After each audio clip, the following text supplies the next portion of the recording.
Welcome to my channel. Today I will be talking about INTJ Relationships, 5 tools for a lifetime romance. Life is chaotic. There's no two ways about it. I have seen ups and downs of many kinds. I have watched my 2 sons come into the world. I lost my father, held my mother's hand as she passed away. I have fallen in love, been cheated on and abandoned, only to find and fall in love with a wonderful ESTP, my soulmate, who has shared a wonderful life with me for over 40 years. Recently, my sister-in-law died, and it has weighed heavily upon my heart. She married my wife's brother 9 days after my wife and I were married, and they have been happily together until death has now separated them. There is no yellow brick road that you can follow to happiness in life. Even when you find love and happiness and financial success, any or all of it can be taken from you at any moment. You are not in control, and you never will be, not really.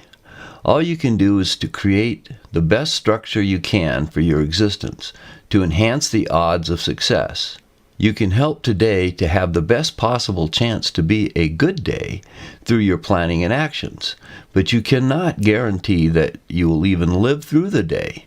Accidents happen, and you never know. But we tend to push this knowledge out of sight around a mental corner so we don't have to think about it, and so we can move forward. It is all we can do. Taking all that as a given, how can you approach marriage and a lifetime relationship with anyone else? I will be primarily focused on my own marriage and the special challenges that an ESTP poses to an INTJ like myself, and of course the ones that I pose to her. But any 2 types will find these tools to be useful, I think. When an INTJ falls madly in love with an ESTP, there are some prerequisites to any possibility of success. First of all, the idea of losing control to your emotions does feel like madness to an INTJ, and he will surely feel that something has to be done about it. Tool number 1 is trust. If you can't trust your ESTP, you are in trouble. You see, an ESTP can meet someone new 1,000 times faster than you can. I mean that literally. My wife can walk into a room full of strangers and get to know them all in a fairly short time. If she were the type to cheat, she could have walked away with as many other guys as she wanted. And then there was me. When I met her, I was a divorced, quiet, solitary, contemplative introvert who lived on a Navy ship with an all-male crew. I seldom even saw women in my daily life, let alone did I get a chance to meet any of them. Now you tell me, if trust isn't there, what do you have? It is a surefire guarantee of pain, suffering, and failure. When I met my wife, she was a 17-year-old vivacious beauty who was exciting and almost exploding with life and joy. She was with people constantly, but she was still a virgin. Our relationship is like controlled fusion. If you have the process contained, you have something so wonderful and valuable that it is priceless. If it gets away from you, you have a nuclear explosion, laying waste to everything you hold dear. Trust is the only container into which you can safely pour your love. Tool number 2 is freedom. This is something that comes from both sides of the relationship. An ESTP has to socialize. It is in her blood. She will wither and die if she doesn't interface with people somehow.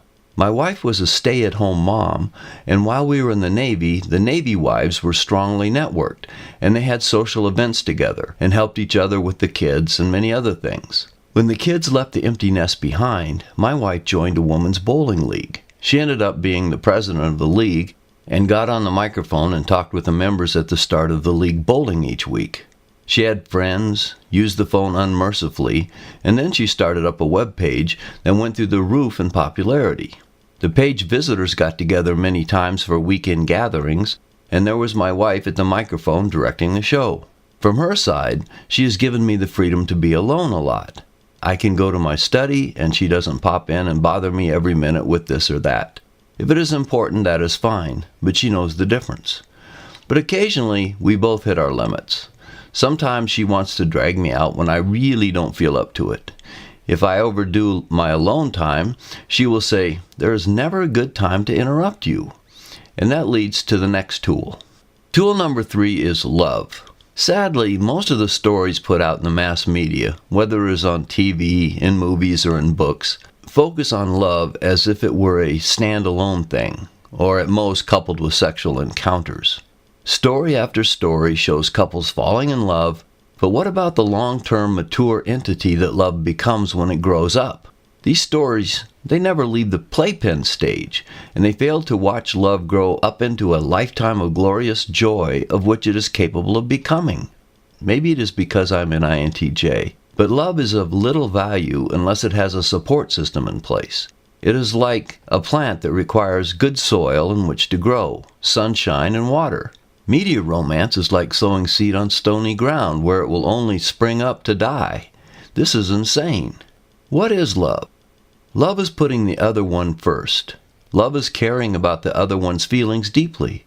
When both parties are doing this, a marriage cannot possibly fail. I am named for my grandfather's brother, who was an evangelist. Happily, my wife got to meet him before he died, and we listened to him give a talk where he said, "The key to a happy home is to never lose that honeymoon twinkle in your eye." He went on to describe the way a man will carry his bride across the threshold, and then for the coming days he sees no blemish, no fault, no irritation, because love is saturating the air around him and his bride. The wife sees her husband as a knight on a white steed, and he is all that she ever wanted. There are no problems between them, and they only see perfection in their mate. My wife and I took that to heart. We bought a little sign that stayed up over our bedroom door for decades, and it said, "Honeymoon Lane." We help each other with little things. I put on her slippers for her, and she makes special things for me in the kitchen. We always kiss goodnight, and throughout our relationship, every day that my job took me away from home, we each wrote at least one letter to each other. Thanks to my Navy time, we have literally thousands of those letters in 2 crates in my office. Age has taken its toll on our bodies, with surgeries and other ailments, but our love is as deep and fresh as it was on the day we were wed. Love is like the lubricant in a machine that allows the workings to move freely without creating friction. It is critical to success. Tool number 4 is taking care of the little things. When you do that, the big things somehow manage to work themselves out. Little things like a card on a birthday or an anniversary, or flowers, making the bed when it isn't your turn, or fixing breakfast in bed as a surprise. Those little unexpected surprises add up over the years, and they collect interest. There is nothing that lets you know that you are loved as much as your mate bringing you a warm blanket without your asking for it. A glass of cold water on a hot day or a cup of hot cocoa on a cold night can bring joy to your heart, and those little things go both ways. When you do something nice for the one you love, you get joy from seeing the smile on her face. It is a win-win proposition. And how can you be sick and tired of someone who is taking such good care of you all the time? How can you grow apathetic about someone when you are always looking for something special to do for her? One of the little things that I have done throughout our marriage is to create treasure hunts for my wife. One of her few happy memories of her childhood is going on treasure hunts with her siblings. So I will create a list of clues and put them on cards for her to follow until at the end I will have a homemade card or some gift that she will enjoy. It is the fun of the hunt even more than the gifts that makes her smile. I can see that little girl she once was come out as she finds the next clue. I have a story of our early years when we were living on Midway Island. It is very dear to my heart. It shows how the little things can turn into big things. One day something came up at my command, and the commanding officer said that we had to work late that night to take care of it. We were a small separate command on the island, and we didn't have a mess hall where we could grab something to eat. We didn't have cars, and normally in order to travel to or from work, we rode a bus back to the location where we left our bikes so we could pedal them back home. There was a runway airstrip between us and the rest of the island, so all we could do is skip dinner and plow ahead with the job. Well, I called my wife that night to let her know I would be late. She decided, even though she was well into her pregnancy with our son, to make me a bag lunch. And then she got on her bike and rode more than a mile out to my command to bring it to me. And then she had to ride back home. I didn't ask her to do that. I would never have conceived of doing such a thing. I was disgusted when one of my jealous friends said to me, "Boy, you got her trained well." I told him that she did that on her own, and it wasn't because she was trained. It was love. That was over 40 years ago, but I will never forget that act of love my wife gave to me. It was a little thing, that has grown magnificently large in my memory. I probably don't have to mention the fact that no one else's wife even considered doing such a thing. It takes work and intentional effort to do these little seemingly insignificant acts, but there is nothing you will ever invest your time into that will return such great rewards for what you put into it. Tool number 5 is a parental joint front. When the kids ask mom and she says no, dad always backs her up. When dad says no, mom backs him up. The kids can never play the parents against each other. When decisions are made that one parent disagrees with, it is handled offline, out of earshot of the kids. Being loving and fair with the kids is critical, but that can only be done well when both parents are on board with what is done. Arguments, if required, should be handled in private. Kids need structure and to know their limits. They will push outward until they hit the limit. I listened to a talk given by a child counselor, and he pointed out that if kids don't find their limits, they will keep pushing. It can lead as far as criminal behavior. Kids actually feel more secure when they know clearly what behavior is allowed and what is not allowed. So having a joint front not only keeps the parents from having problems with each other in a relationship, it also helps the kids have a healthy environment within which to grow. My wife and I were raised in very different circumstances. There were 8 kids in her family, and I was an only child. The value set her parents had was not the same as the one my folks had.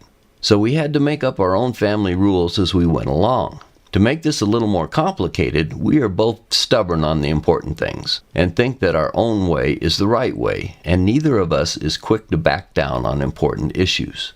This can lead to some heated exchanges. But in the end, our love always wins the day. We might have a strong disagreement, but then we have become experts at making up. Problems get resolved, and we both have our say. I have included a photo of my wife and I on Midway Island that is an example of the following bonus tool. Our friends gave us the shirts we are wearing as a joke gift, and we loved them. It was common to buy new clothes at the time and find in the container a little tag that said, "Inspected by number 17," or some other number. That led to the t-shirt idea. As you might have already realized, the bonus tool is a sense of humor. When you use this liberally and are willing to laugh at life and the things that go on, even while you deal with the serious things seriously, you will find that taking a light approach to the bumps in life's road will help smooth out these bumps, like a good set of shock absorbers on a car. Over the nearly 44 years I have known my wife, we have emotionally grown together like 2 trees that share a base. The 2 branch out into their own shapes above the base, but there are no longer 2 trees, but a single tree with 2 egos. We are 2 parts of a whole, each indispensable to the other. I can't imagine life without my dear, wonderful ESTP, my S-top as I call her. Given the choice, I would marry her again instantly. As we often tell each other, we were made for each other. I feel that happiness is not found in your career or your toys. It is found in your inner being, and it can only grow to its fullness when it is nurtured by your soulmate. Thanks for listening, and if you enjoyed the video, please click like. If you haven't subscribed yet, please do so now. See you next time.